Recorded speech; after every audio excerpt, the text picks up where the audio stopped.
A good writer must also be a good reader. So, fellow writers, what have you been reading these days and what lessons can you learn from it to apply to your own writing? It's Sam here with another Friday video for you. Yes, I am doing a Friday video on a Saturday this time, so it's not really a Friday video. Yesterday was busy for me. I just ended up actually helping a friend with something for most of the morning, so I didn't have time to get away and do a video. So here I am on Saturday. Doesn't make much difference to you, especially if you're a podcast listener, because you'll hear it on the next Thursday or whenever I publish it anyway. Yeah, but I know my thousands of viewers worldwide were devastated not to hear from me yesterday. Not really, that's sarcasm. Anyway, here I am, day late, dollar short, always, but no, doing a review today.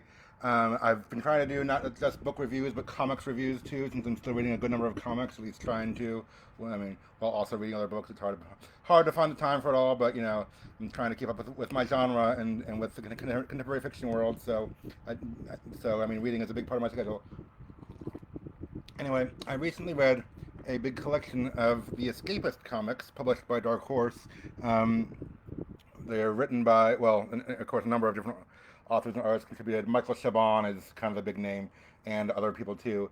Um, there's two big volumes that I got on Amazon Kindle. They're published in 2018 as big collections of what had been printed before. The big ones are called The Escapist Amazing Adventures and The Escapist Pulse Pounding Thrills, and I read the first one recently. They're like 400 pages each. Yeah, so let me tell you about these comics. The Escapist, if you didn't know, is a character from the golden age of comics who basically he's a superhero. His power or his ability is to escape from chains, escape from anything, and so he's always being put in these dastardly traps and having to escape. And then he fights for freedom and justice against tyranny all over the world and stuff like that.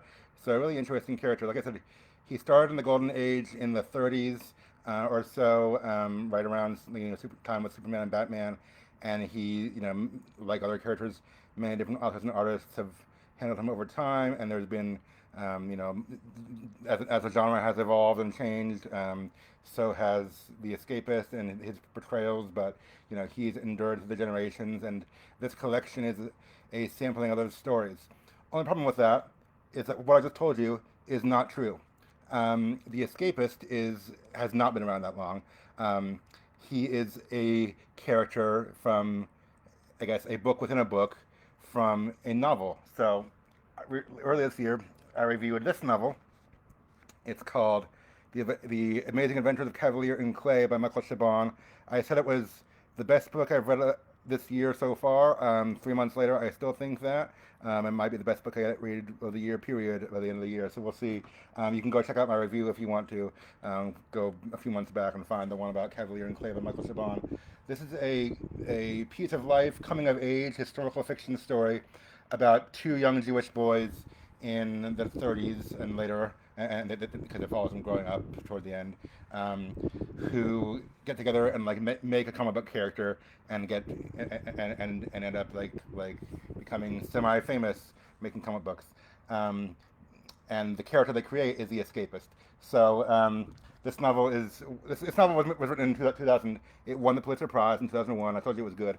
But it's set in like the 30s and 40s, the World War II era, when things were not going well for the Jews, and when, in reality, Jewish boys did create characters like Superman and Batman and Captain America. And in this fictional world, they've also created the Escapist. And they do. So I can tell, as a fan of comics, as someone who's read comics for a long time, I can tell that Michael Chabon, the author, is a comic book fan. He knows his stuff when he's talking about comic books. Even in the novel, there were mentions sometimes of later writers would change the Escapist to this way, but Joe and Sam, that's the two boys, invented him this way, and like different artists would do different things over time, and I'm like, that's kind of funny. So anyway, the Escapist was created for this novel, and the comics, the novel is so big and prize winning and stuff, that Dark Horse some time ago actually published comic books of the Escapist, and different writers and artists over time have tried to make it look like there's some stories from earlier from long ago, but they're really all from 2000 or later. Um, so depending on who you ask, it's either an homage or a parody of the genre. They're definitely taking influence from things in the golden age of comics, but really just acting like this character has had a long run over time, and just sharing and just kind of having fun with that and playing with that. Even like in the collection I read, there's some prose material. Like if you buy a graphic novel, which I have a few up here, I have more somewhere else. Anyway, if you buy like a large graphic novel and there's often an intro by either the writer or editor or someone who is involved with it, talking about the significance of this particular story arc or why it was collected. So there is like some prose material, basically, of the authors or writers commenting on their stuff. And Michael Chabon, who wrote the novel, comments there, and it's funny because like they don't break character, they don't break the fourth wall. He is still writing as if the Escapist was a real comic book character who's been published since the 30s. So he says things in there like yeah, like a lot of people report having seen an Escapist comic at a local drugstore, but they could never find it again, and he had this great run over the 30s, and like at one point there's a secondary character in there called Luna Moth, who's also a fictional creation from this story, and it's about Luna Moth, like she actually predated Wonder Woman #1 as the first female superhero, which again is not true. This is not real history, but it's funny to me how they're kind of pretending it's real history. They're kind of sharing that joke with the reader. And I mean, if someone picked up that volume and didn't know anything about comics and didn't know about comics history like I do, they might read it and look at the different art styles and be like, oh yeah, this has been around for a long time. Since I know comics history and I read the novel and stuff like that, I know they're just kind of having a joke with you and giving you this fictional history. But yeah, as a fan of comics who appreciates the genre, I think that's fun and funny. So the reason I'm reviewing this book is, not necessarily because the Escapist stories themselves were so great. I mean, there were some good ones, it was a 400-page collection of several stories by different writers and authors, and there's another collection of the same size. There were a few known comics writers in there. Brian K. Vaughan, if you know that name, Jim Starlin, who created Thanos. They did both did stories in the ones I read, and again, there's more that I haven't read yet. But I mean, these are largely it's not a graphic novel like some that tell one collective story. It's more like a sampling of different small stories, which is fine. So it's not necessarily that the storytelling was like so amazing, unlike anything I've ever seen before. It's more like what I think is fun and funny about this is that it's like parodying the genre and paying homage to the genre by creating this fictional history. I almost want to call it metafiction. I'm not sure if metafiction is quite the right term, because like metafiction is like the author writing about themselves, kind of like when I did my multiverse story that I shared about a while ago, about me meeting different versions of myself in the multiverse. That's kind of like metafiction because it's the author writing about a fictionalized version of himself. Here they're not writing about themselves. They're writing about this character, this fictional history, like I guess a story with it's basically a story within a story, because within the world, because the history they're giving us is only true within the world of this novel, which is fiction. So it's just funny how that works. But yeah, as a comic book fan, I appreciate it a lot.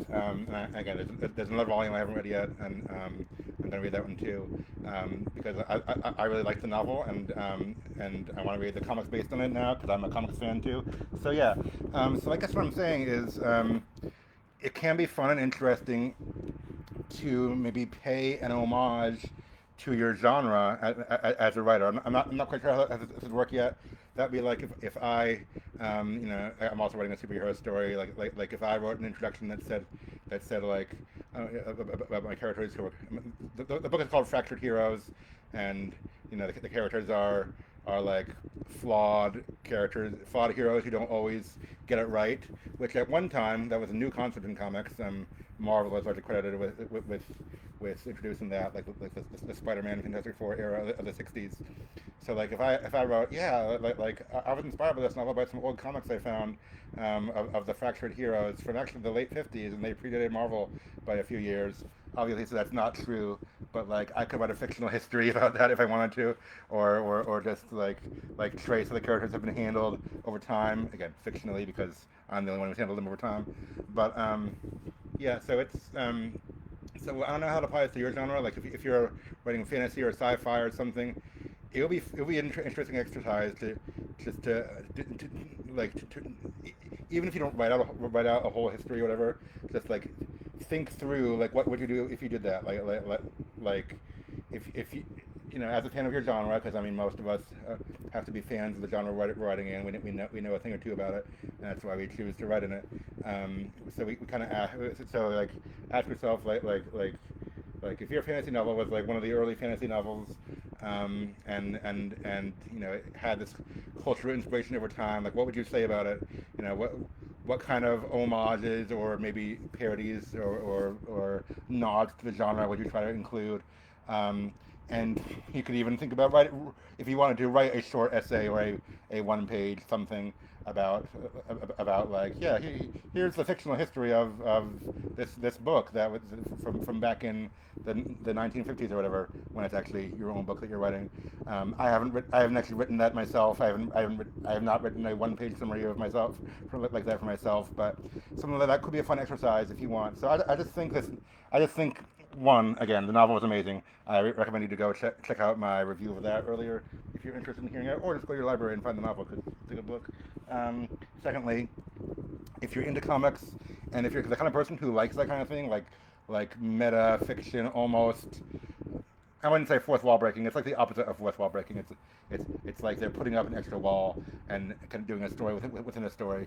If you're a fan of that kind of thing and that kind of clever joke, it'd be fun just to find one of the copies from your local library, or again I bought them on Kindle, and just read some of those comics and see what they do with parodying the genre or paying homage to the genre as it was. A little of both, I think. Because we all have our genres we love, and we all are inspired by others, so I'm sure it's a way for those writers, many of whom are actual comic book writers of other things too, for them to pay back to the genre they love. So anyway, that's my review today. The Escapist comics, inspired by Michael Chabon's novel, written in part by him, but also written by a number of other authors. You can find the Kindle editions and read about them. So hope that helped you. Hope that maybe gave you a creative exercise or inspiration or something for the weekend. If not, then there'll be another video next week. Thanks for listening. Thanks for watching, and have a great weekend, everyone. Bye.